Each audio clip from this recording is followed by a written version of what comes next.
En el día de hoy vamos a hablar de una de las pruebas más controvertidas del caso Madeleine McCann y lo que sería esos perros rastreadores que detectaron sangre y olor a cadáver en el departamento de los McCann, donde desaparece la niña de 3 años. Vamos a ver el vídeo de la experta forense Miriam Moya, donde va describiendo todo lo que sucede a raíz de los vídeos forenses de la policía portuguesa, ese positivo en sangre y cadáver en el coche y también el positivo a olor a cadáver y sangre humana en el apartamento donde estaban los padres de Madeleine y también sus hijos pequeños. Antes vamos a dar un poco de informaciones de esta evidencia canina. Obviamente el tema de Madeleine siempre aparece en las primeras planas de todos los periódicos. Y aún por encima, cuando hemos visto que hace poco se estaba buscando en algunos lugares bastante cercanos al sitio donde desaparece la niña. Tenemos que hablar hoy de Kela y Eddie. Estos eran los dos perros. Primero Kela, que era un perro de escena del crimen que fue entrenado para darle a su manejador una señal específica cuando detectaba sangre. La señal era bajarle la nariz al suelo y quedarse ahí. Por otro lado tenemos a Eddie, que era un perro de recuperación de víctimas mejorado que fue entrenado para ladrar solo cuando detectaba un olor a cadáveres humanos. Ambos perros provenían de la policía de South Yorkshire a petición de las autoridades británicas durante la investigación por el caso de Madeleine McCann. Y los perros fueron llevados al apartamento de los McCann, un terreno baldío, y luego también estuvieron en la playa. Lo que encontraron en la primera búsqueda es que ninguno de los perros hizo ninguna señal durante las búsquedas en esas áreas o incluso en la playa, pero ambos señalaron algo dentro del apartamento. Y es que los dos perros, tanto Kela como Eddie, dieron su señal cuando registraron detrás del sofá del apartamento de los McCann. Y Eddie incluso dio una alerta adicional cerca del armario en ese dormitorio. Ahora vamos a ver el vídeo, vamos a comprobar que todo esto es así, está dentro del sumario del caso. Y después incluso de la búsqueda inicial, las autoridades portuguesas decidieron ir más allá. Obtuvieron órdenes para registrar el apartamento de los padres que habían alquilado desde la desaparición y luego el coche, que era un Renault Scenic que habían alquilado 24 días después de la desaparición. El tema del coche lo veremos después, con lo del maletero y tal, para daros un poco todas las pistas y todo el englobado de estas dos pruebas que para algunos expertos son clave. Como tal, para muchos decían que el ADN podía haberse visto comprometido o contaminado, que las huellas dactilares podían haber sido borrosas o explicadas de muchísimas maneras, pero realmente ¿cómo se podía descartar estos dos perros británicos que identificaban sangre y olor a un cadáver en tantas áreas de ese departamento? Se podría decir que Madeleine podría haber muerto en el apartamento y luego haber sido sacada por una persona desconocida que no conocía a la niña. Pero ¿cómo se podía explicar la evidencia encontrada en ese nuevo apartamento y en el coche casi un mes después de la desaparición? Parecía prácticamente imposible y que todo esto esta evidencia indicaba la relación más que probable en la desaparición y probable muerte de la hija de los padres. Vamos a ver el vídeo y ahora seguimos dando más datos. Hoy comenzamos, os voy a poner el vídeo de los perros que That's Pegasus Airlines calling with low fares, one of the youngest fleets in Europe. llevaron al apartamento y otras localizaciones donde desapareció Madeleine McCann, en este caso es en el Ocean Club, el apartamento 5A, que ya lo conocemos todos. Y aquí tenemos a los perros con su adiestrador. Bueno, este es Eddie, el perro que olía a cadáver o rastreaba porque ya murió, y el que lo entrena, que es Martin Grimm, que actualmente trabaja para el FBI. Aquí tenemos a Eddie justo antes de entrar en el apartamento en el que desaparece Madeleine McCann el 3 de mayo de 2007. Entra bastante eufórico, nervioso, como estáis viendo. Entra justo al salón y bueno, parece que está algo nervioso y sobreexcitado por el hecho de que está oliendo para lo que fue entrenado, un olor característico el cual él conoce y sabe que es posible que allí, bueno, se encuentre ese olor. Hace un rastreo rápido, va a la habitación, vuelve al salón.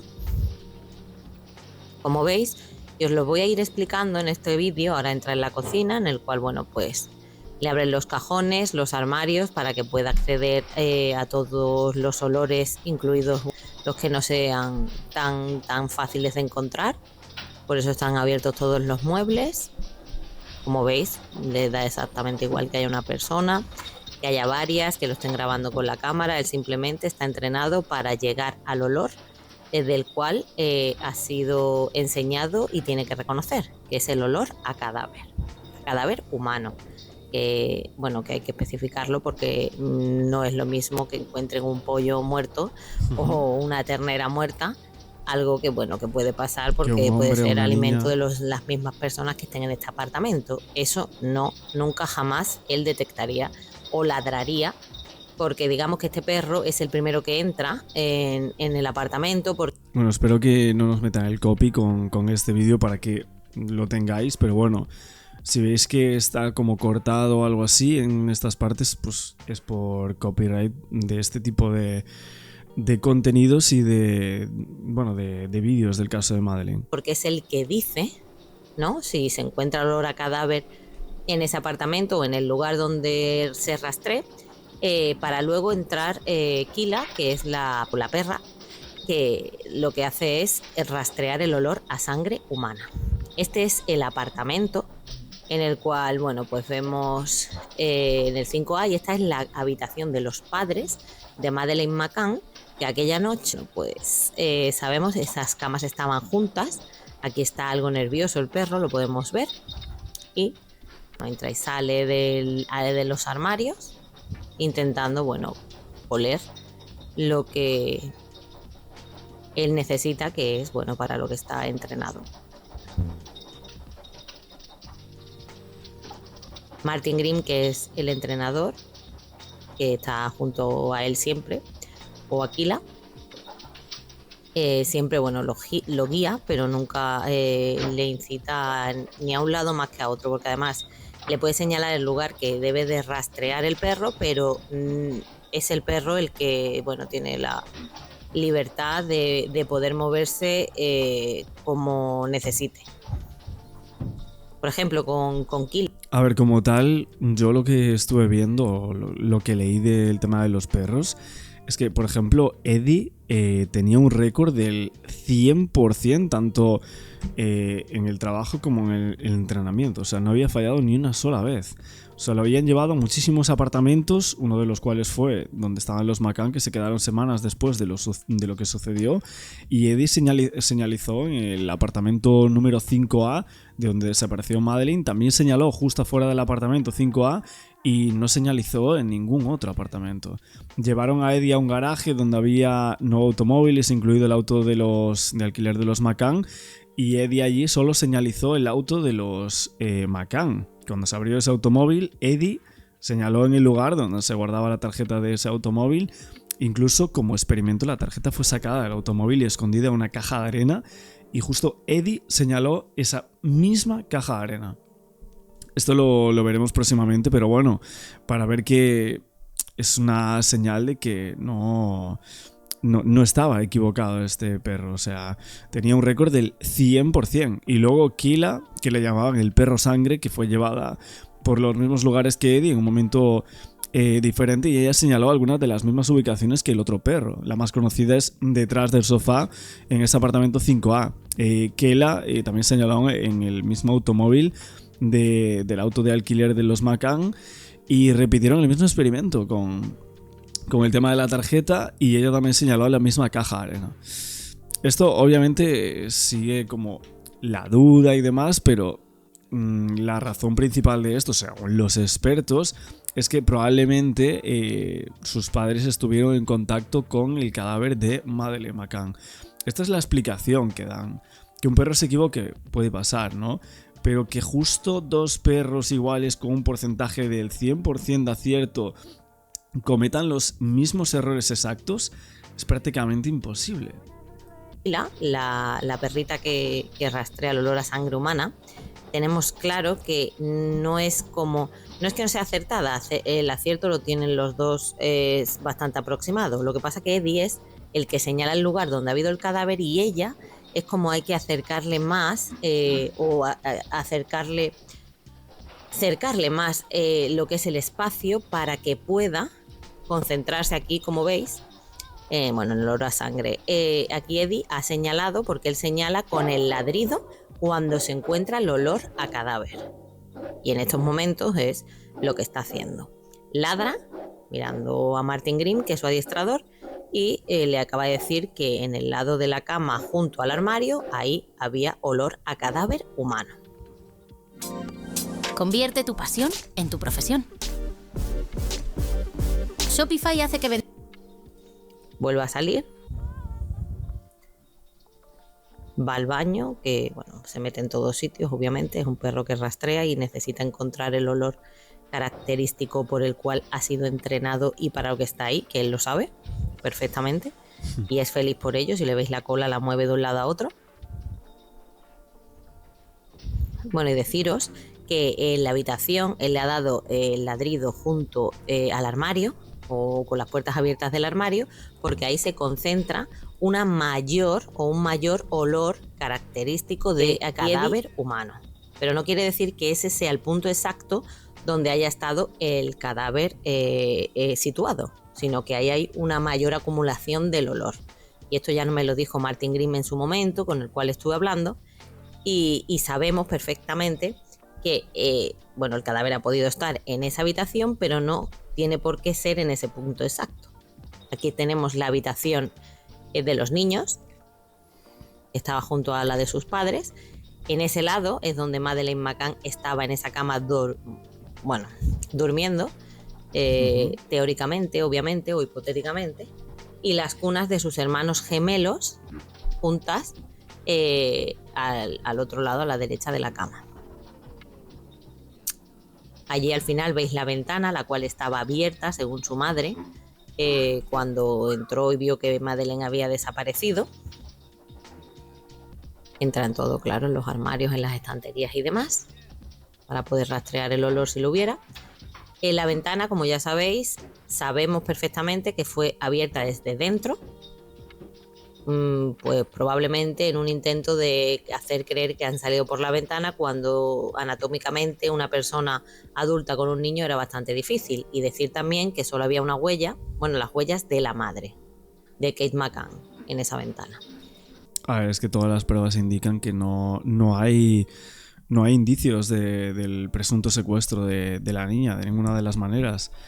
Y todas las huellas de ADN son de los padres en los puntos clave en los que se podría creer que el secuestrador de la niña, posible o presunto, se hubiese llevado a la niña por esos lugares que ellos decían.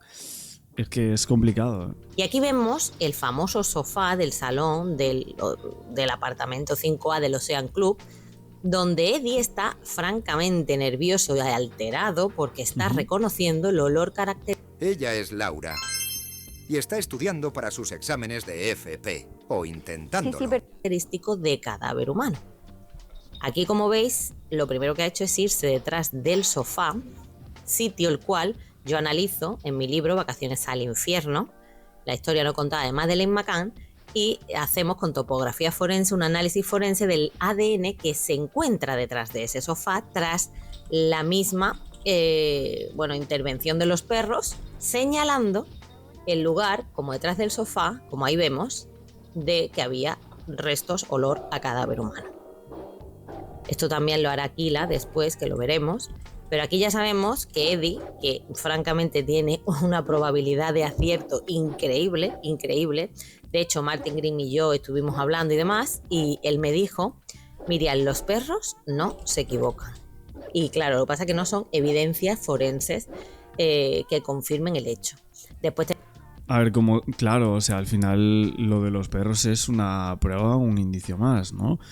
Es que como tal, para muchos, el tema de los perros es como la prueba objetiva, porque ellos no mienten, ¿no? Que realmente no se los puede amenazar, no se les puede comprar para que mientan los perros. No saben las consecuencias que van a conllevar con su trabajo. Aunque creemos creer que forenses, que criminólogos, etcétera, van a como dar siempre de manera objetiva los datos. para inculpar o no a unos padres, por ejemplo. Los perros eso no lo van a hacer, ¿no? Y bueno, esto es un poco lo que mucha gente piensa de este caso. Tenemos que encontrar la sangre, el ADN, y recordemos que estos perros entran en el apartamento que desaparece Madeleine McCann. Ella desaparece el 3 de mayo de 2007 y ellos entran en agosto de 2007. Es decir, puede haber, y siempre sabemos, los que se dedican, como el adiestrador Martin Grimm, a rastrear con estos perros, los cuales son súper famosos en el mundo. Uh-huh. Son ingleses, pero son súper famosos en el mundo. O bueno, era Eddie porque él ya murió, pero tiene otros. Y ellos tienen, siempre han acertado todos los casos donde han ido, tanto de desapariciones como de asesinatos, homicidios, etcétera, etcétera. Aquí, como veis, vuelve al armario.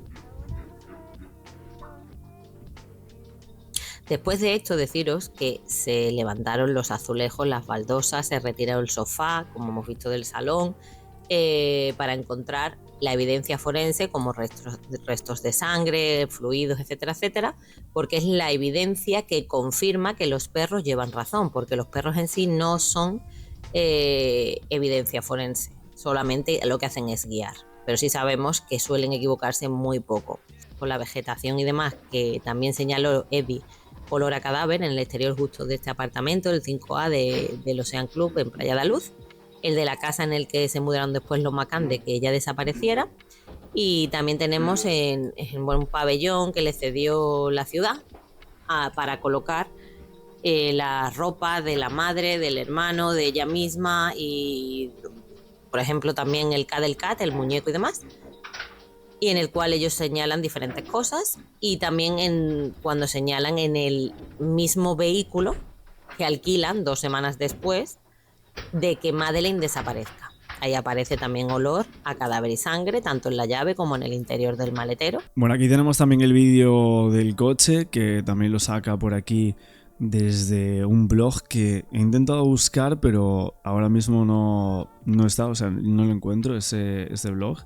Pero bueno, básicamente aquí rescató estos vídeos justo antes de haber subido el otro del caso Madeleine, del tema de los perros. Pues aquí tenemos lo del coche, ese Renault Scenic, en el cual para muchos era la prueba clave de que los padres estaban involucrados en la desaparición de su hija. Como lo prometido es deuda, que os traigo el vídeo que ya os dije que os iba a subir del parking donde rastrean los perros, tanto Eddie como Kila. Eddie, el perro que rastrea olor a cadáver humano, y Kila, la perrita que rastrea olor a sangre humana, que me gusta detallarlo, especificarlo, ya que no vale cualquier tipo de sangre ni cualquier cadáver, por ejemplo animal, ellos rastrean solo lo humano. Y este parking es el que prepara la policía judiciaria para que puedan rastrear una serie de vehículos, 10, y entre los cuales uno de ellos, el cuarto, que ahora aparecerá, es el que alquila la familia McCann 2 semanas después de que Madeleine desapareciese el 3 de mayo de su habitación en el apartamento del complejo del resort del Ocean Club en Praia da Luz, en el Algarve. Y estos son todos los vehículos que ponen, aparte del mismo que alquilan los McCann 2 semanas después, que es lo curioso. Claro, aquí ponen como muchos coches y justo los perros, sin saber absolutamente nada, llegan al coche que alquilan los McCann 20 días después. 2 semanas después de que ella hubiese desaparecido. Claro. Aquí este es el vehículo número 3, lo detallan y lo graban todo minuciosamente para que se vea que los vehículos que han participado en este rastreo. Este es el Renault que con la matrícula 59DA27 que alquila Jerry y Kate McCann. Como veis ahí tiene el cartel para encontrar a Madeleine, Find Madeleine, y detrás también que ellos esto lo utilizarán después para atacar a Martin Grimm, que es la persona que adiestra a los perros, Eddie y Kila, que son los que rastrean ese olor a cadáver y sangre. Y claro, ellos dicen que era muy fácil saber cuál era su vehículo porque tenían los carteles de encontrar a Madeleine. Esto es absurdo porque claro que saben todos cuál era el vehículo, los perros no. Porque a los... Hombre, a ver, ¿cómo van a saber un perro por la imagen de la desaparición de una niña. O sea, es una tontería eso, ¿no? Perros nadie se lo explica. Es decir, ellos solo rastrean un olor para los que son entrenados. No van a rastrear cualquier olor y no saben que ese coche pertenece en ese momento a esa familia que lo ha alquilado. Qué tontería. Entonces eso, lo que ¿no? hacen es tener, bueno, pues entre ellos, bueno, pues está este vehículo y hay otro, como vais a ver, en este parking, los cuales también rastrean. Obviamente aquí Martin Grimm, cuando el ventilador se apaga para que no tengan nada que les pueda dar una respuesta equivocada a estos perros que rastrean, y por eso tiene cadáver Y humano. ahí empiezan, ¿no? Entra, bueno, pues Eddie es bastante nervioso, pues son perros que saben a lo que van, saben que necesitan rastrear ese olor para el cual ha sido entrenado, y le gusta hacerlo. De hecho, ya lo tenéis aquí, que ellos tienen siempre esa, bueno, una buena actitud hacia ese rastreo. Está parado, se sienta y tiene que esperar a que la persona que lo guía, que es Martin Grimm, le dé la señal.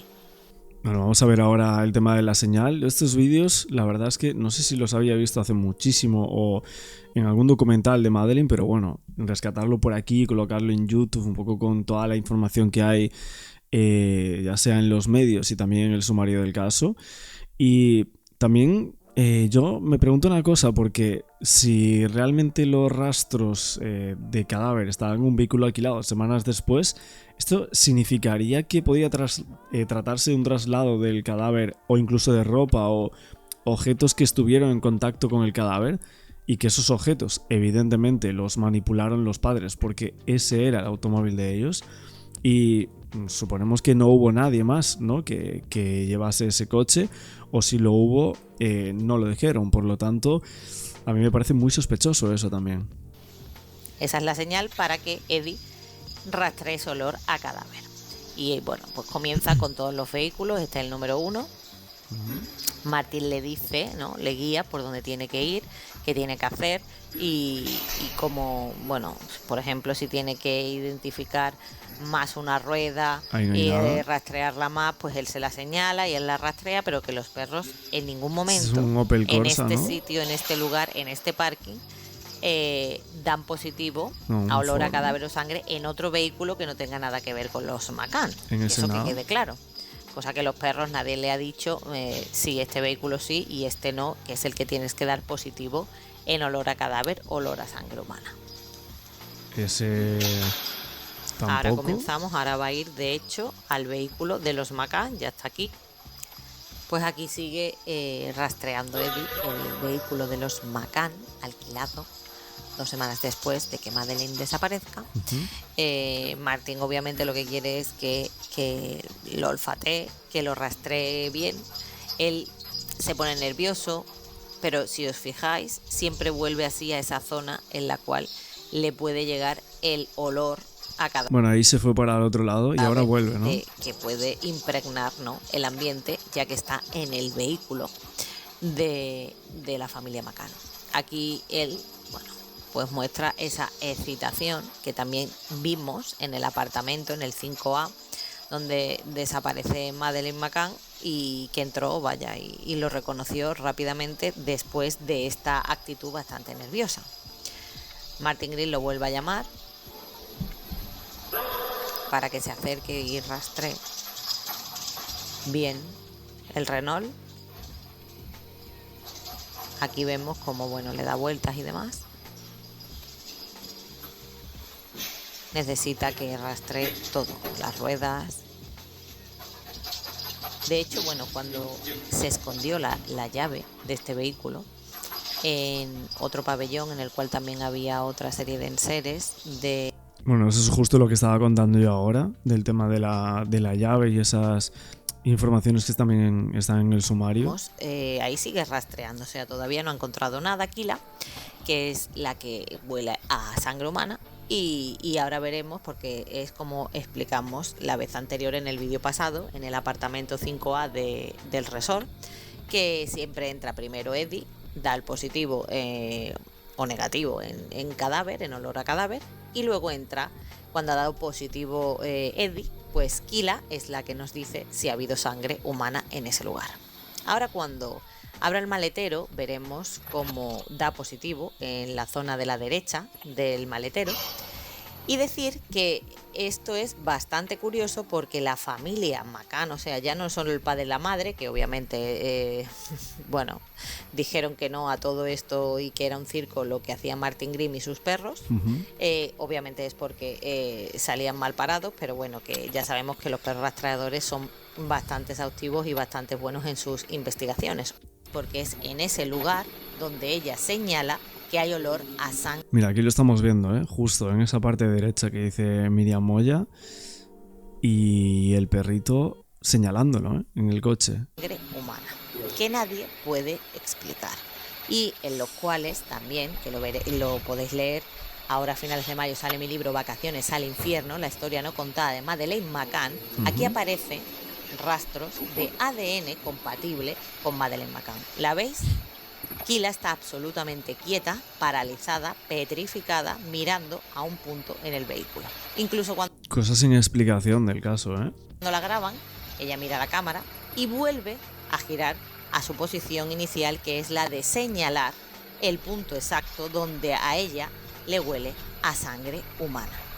Y este vehículo fue alquilado mucho después de que Madeleine McCann desapareciese por arte de magia, pareciendo que se le había tragado la tierra, cuando aquí tenemos otras evidencias, aunque se tomen como indicios, que nos dicen que algo más pudo pasar.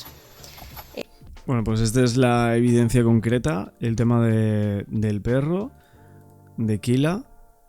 Y aquí lo vemos, en el maletero de los McCann, encontrando ese olor. Y luego que se hizo el ADN, según lo que nos dice el experta forense, y que daba ADN de Madeleine. Así que, bueno, es una prueba que muchas veces hablamos de ella, pero no teníamos como el contexto de los vídeos y de dónde salía siempre esa información. Vemos a estos perros, bueno, a este en concreto, como súper excitado justo con este vídeo, ¿no? No sé si hay algún vídeo más por ahí que podamos ver acerca de todo esto, pero lo comentaremos, y si encuentro algunos más sobre el tema perros y lo de las llaves que justo dio la de los padres en concreto, pues lo veremos también en otros vídeos. Medios internacionales. ¿Qué pasó esa noche del 3 de mayo? ¿Quién está detrás de su desaparición? Demasiados silencios allí, en el balneario de Praia da Luz, donde la familia McCann se encontró con la desgracia. Una desgracia que inició a las 10 de la noche cuando Kate descubrió que su hija no estaba en la cama. Los McCann se encontraban en un restaurante cercano, comiendo con unos amigos que se turnaban para ir a vigilar a los niños, cuando se dieron cuenta que Madeleine había desaparecido. Repentinamente, la imagen de Madeleine se instaló hace 4 meses, en calles, portadas de diarios, pantallas de televisión. Cuando los ojos del mundo estaban puestos sobre la desaparición de esta pequeña, aquí, en Informe Especial, se tomó la decisión de ir a reportear en Europa este caso. Pocas veces la opinión pública mundial se queda atónita sin poder creer una noticia. Ocurre con atentados sorpresivos y con asesinatos de grandes personajes. Algo similar ocurrió con el vuelco asombroso que tuvo el caso de la desaparición de Madeleine McCann. En Informe Especial, como te dije en la reunión de pauta, el caso Madeleine había ya tomado una connotación bastante importante a nivel internacional. Y ahí decidieron mandar a un equipo del Informe Especial a cubrir el caso. Empezamos a hacer todas las entrevistas de rigor, el alcalde de la ciudad, fuimos al resort, hablamos con la persona encargada de la limpieza de la habitación donde había desaparecido la niña, fuimos al restaurante donde estaban comiendo los padres antes, en la noche en que desapareció. Era un hotel relativamente chico, pero el restaurante estaba acá con la parte baja y tú tenías que subir así como unos escalones y a unos 30 o 40 metros estaban las habitaciones, que eran pareadas, una al lado de la otra. Ese día, su hija mayor, quien estaba a punto de cumplir los 4 años, desapareció misteriosamente del departamento que habían arrendado en el exclusivo condominio Ocean Club. Hoy, el mundo entero mira con asombro cómo 2 padres sufrientes por su pequeña desaparecida pasan a convertirse para la policía en sospechosos de la muerte accidental de su hija. Y ahí espero que salgan, y cuando ellos salen de dejar a los niños en el jardín, se acerca Gary McCann. Entonces yo le explico, ¿no es cierto?, que he viajado un largo trayecto desde Chile, pertenezco a un canal de televisión que es Televisión Nacional de Chile, y le digo algo que yo creo que fue súper importante. Le digo, nosotros venimos sin prejuicios. Absolutamente, porque precisamente lo que se había instalado era el prejuicio, ¿no?, de que ellos eran responsables de la muerte ni más ni menos de la hija. La prensa internacional, digamos, la prensa portuguesa, la inglesa, la española, empezaron un poco a especular de que había algo oculto, que los padres estaban mintiendo básicamente con la muerte de Madeleine. Mi gran intención era lograr que ellos pudieran contar su historia, ¿ya? Y contarla desde lo que les ha tocado dramáticamente vivir como padre. Ok, me dice, voy a pensar. Y en el voy a pensarlo yo le digo, lo único que le pido es que no me cierre la puerta completamente. Chile parecía demasiado lejos para ser objeto de atención de estos acongojados padres. Pero poco a poco fuimos acortando las distancias hasta conseguir que una puerta quedara entreabierta entre ellos y nosotros. Fue una entrevista a nivel mundial, porque te digo, o sea, de América Latina éramos lo único. No había ningún medio más de América Latina y el resto era toda prensa europea y agencia americana. La espera terminó y el 31 de agosto de 2007, los padres de Madeleine McCann hablaron en exclusiva con Televisión Nacional. ¿Cómo podrían describir lo que ustedes han vivido durante todo este tiempo? Every day is very hard without Madeleine. We all miss her so much. And it certainly feels like there's a big void in our life without her. I'm sure most people can imagine how bad it was that first night when we discovered her gone, and how terrifying it was, and it is, as most parents would say, your parents' worst nightmare. Lo que habían sentido, lo que había pasado, la desesperación. Y yo lo que siempre digo, porque siempre me preguntaban, ¿pero tú les creíste, no les creíste? Mira, yo vi una madre, bueno, el padre, pero eso también es cultural, te fijas, tenía más manejo de las emociones, pero la madre estaba entera y completamente destruida. O sea, esa mujer estaba muerta en vida. Why are you always with that toy? Tell me. I mean, it was Madeleine's favourite cuddly toy, and, you know, she took it to bed with her every night, or if she was tired or not feeling very well, she always had it as a comfort, and I suppose it was special to Madeleine, so it's special to me, really, and I just feel that bit closer to her. Pero no es lo típico que tú haces una entrevista acá en Chile y la madre se pone a llorar y el padre se pone a llorar y empiezan con montones de recuerdos y cosas, sino que ellos fueron sencillamente a lo específico, pero siempre manteniendo una cierta distancia, tal vez sin mostrar tanto sentimiento. Tal como dice el refrán, la procesión va por dentro. A mí me queda absolutamente claro que esos padres eran padres sufrientes, carentes de esta guagüita hermosa, de esta niñita que era una maravillosa persona, un maravilloso ser humano, y que no hay ninguna duda de que es un dolor que no se supera nunca, jamás. Durante estos 15 años, el dolor de los padres se convirtió en la indignación por ser acusados y en una millonaria demanda por difamación, que logró sacarlos del ojo del huracán. Es necesario reconstruir cada uno de los eventos que se produjeron posterior a la última vez que los padres vieron a Madeleine, y eso significa justamente que me tienen que detallar absolutamente todo.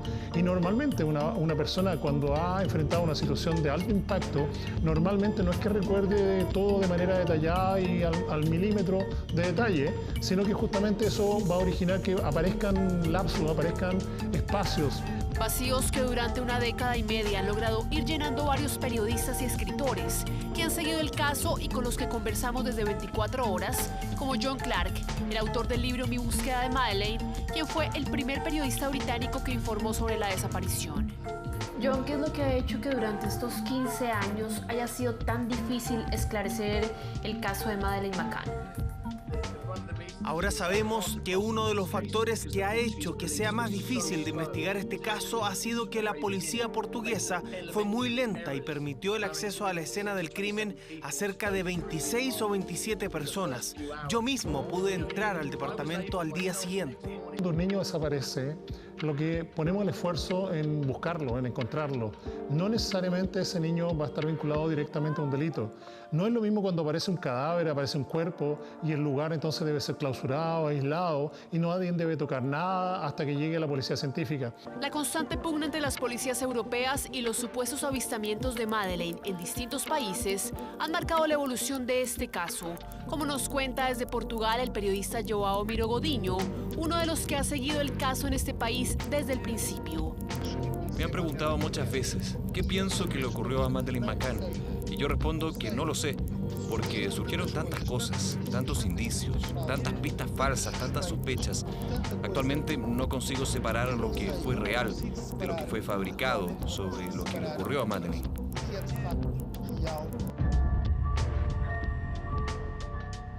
Somebody knows what's happened to Madeleine McCann. Los giros del caso de Madeleine McCann se convirtieron en 2019 en uno de los documentales más vistos de Netflix. La periodista estadounidense Robin Swan, una de las investigadoras protagonistas del filme, entrega a 24 horas los detalles. En ese momento nos preguntamos qué era lo que quedaba para decir en el caso de Madeleine. Por mucho tiempo pensé que la atención mediática que recibió era parte del problema, pero el documental de Netflix pudo reenfocar esto y tratar de esclarecer qué fue lo que pasó con la niña. Porque Praia da Luz parecía ser un lugar idílico, así aquí, a ver, comillas, nunca había pasado nada. Pero cuando tú ves el documental de Netflix, tú empiezas a darte cuenta que estaba lleno de situaciones peligrosas. En este paraíso idílico se encontraba Christian Bruckner, el único sospechoso vinculado formalmente a este caso, un alemán con un largo prontuario delictivo y antecedentes de pedofilia, a quien las autoridades y los investigadores del caso apuntan como el autor de la desaparición de Madeleine. Tengo un sentimiento muy fuerte de que él es el culpable. Ciertamente tiene todos los rasgos de alguien que raptaría a un niño. Es un pedófilo condenado al menos 2 veces. Está acusado también de la violación de una mujer mayor. Ha pasado la mayor parte de su vida en prisión. El delito psicopatológico funciona de manera irracional. Dentro de esa irracionalidad hay un grupo muy importante de autores que finalmente terminan confesando, terminan contando o terminan entregando esa información, aunque sea de manera indirecta, y esa información termina justamente resolviendo el caso muchas veces muchos años después. A 15 años de la desaparición de Madeleine